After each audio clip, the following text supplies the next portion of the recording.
All right, so you got yourself a mini bike. Congratulations. You're feeling cool, feeling on top of the world, you know. This is the next step towards buying a mini truck. But anyway, you got yourself a mini bike, and it's so fun for about a day, and then you're riding it, and you're riding it, and you find yourself wrapped out all the time.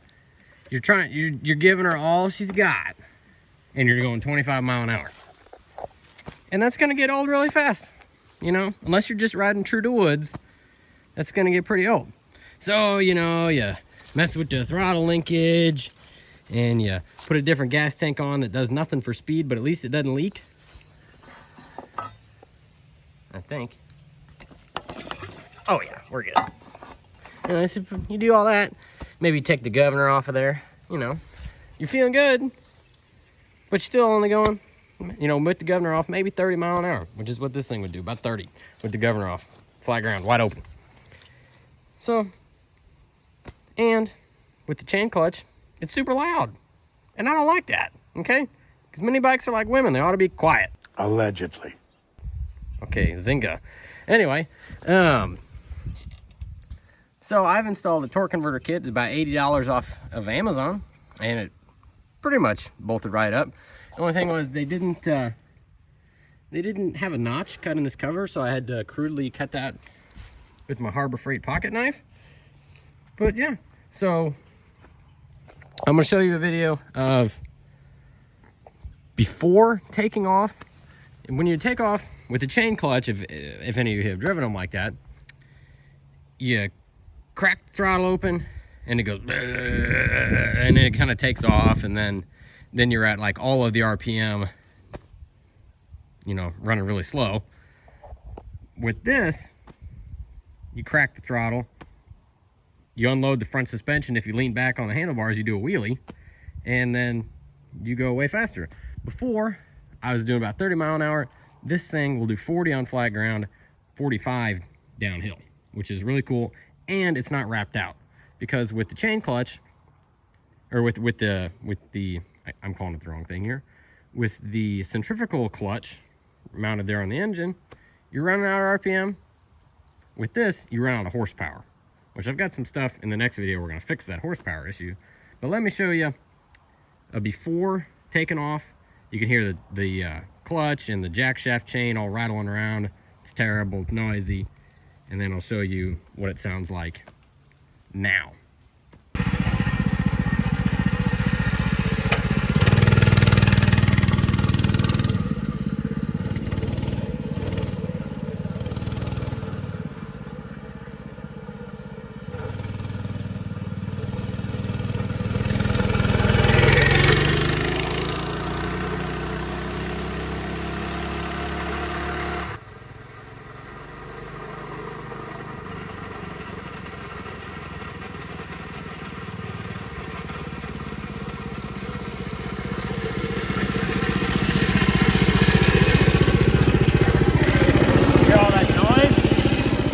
Good.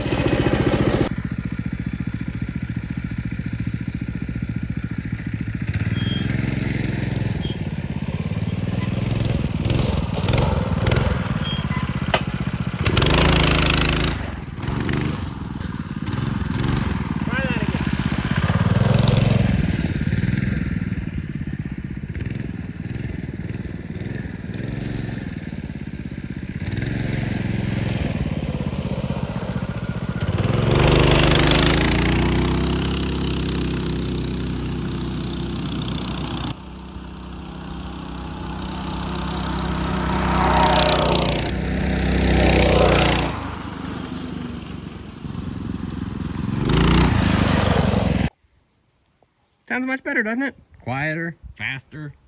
It's all good. So in my mind, it's worth it. So yeah, the install isn't bad. I mean, one of the drawbacks, it is a little wider. So like when I'm riding it, cylinder up here, when I'm riding it, my heel kind of rests against that cover, but it's okay. Some of you cowboys don't even run covers on your things. Christian, it gets your jeans all tore up. I can't tear these jeans up because I quit the job that I took them from, and I ain't gonna get another pair. Mom already patched them up here for me. Anyway, so I'm pretty stoked with that because here, I got an allegory ready for you. Bam. A good analogy that I can think of for describing the chain clutch versus torque converter setup is, imagine if you're driving a standard pickup and all you had was third gear. That's it. You had to start off and you had to leave in third gear. So you'd have to slip the clutch, setting off, and then you'd be wrapped out driving down the road. Well, with the torque converter, you essentially get first, second, third, fourth, fifth, because you start way underdriven and you end way overdriven, like fifth gear overdrive. So would you rather drive with third gear or all five? Yeah, so like my past self just told you in the truck there,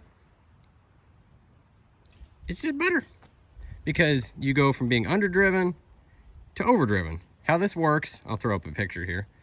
You have a pulley here and a pulley there, and they change sizes, and as they change sizes, they change your ratios. So you have infinite ratios, which this is why people will advertise a CVT transmission in a car. Those are junk.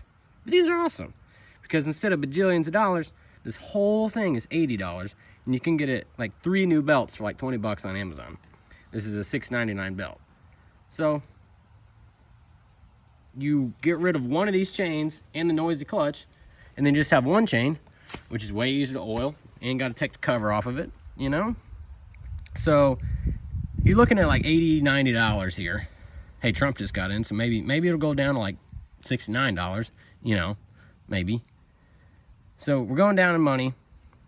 Or, well, anyway, I got this bike for $120. So I spent almost as much on the torque converter as I did on the engine, or the whole bike rather.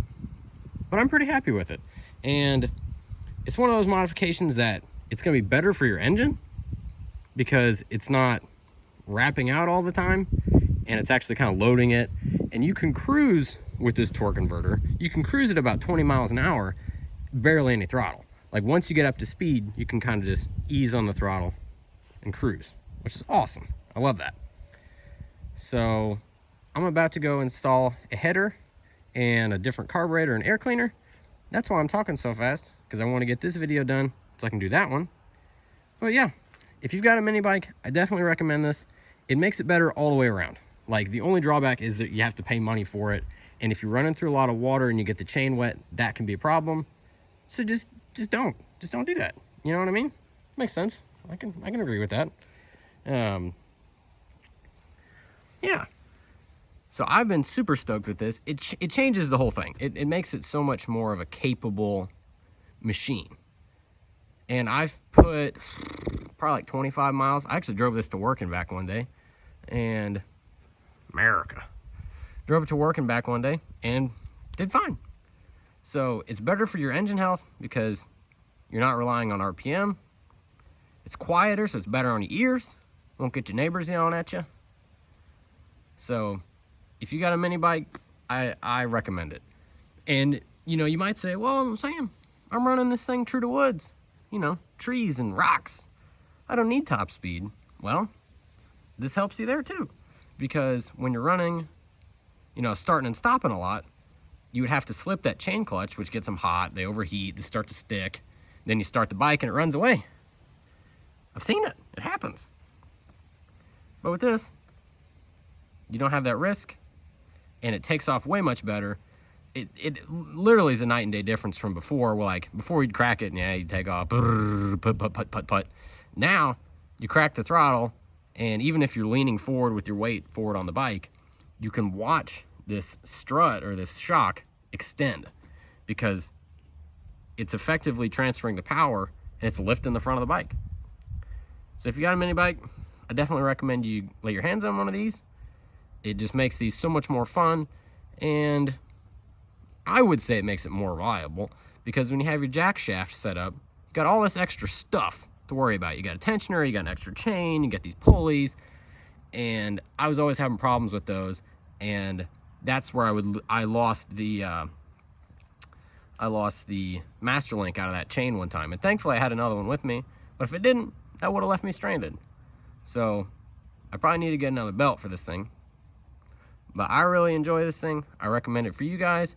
I know it is a little bit of money, especially when you're talking about a mini bike that you maybe have acquired for a couple $100. Actually, the top of the line Coleman's that you buy at Tractor Supply, they come with one of these. So if Coleman's doing it, you should too. So thank you for watching. Stay tuned for the header and carb video. I'm super excited for that.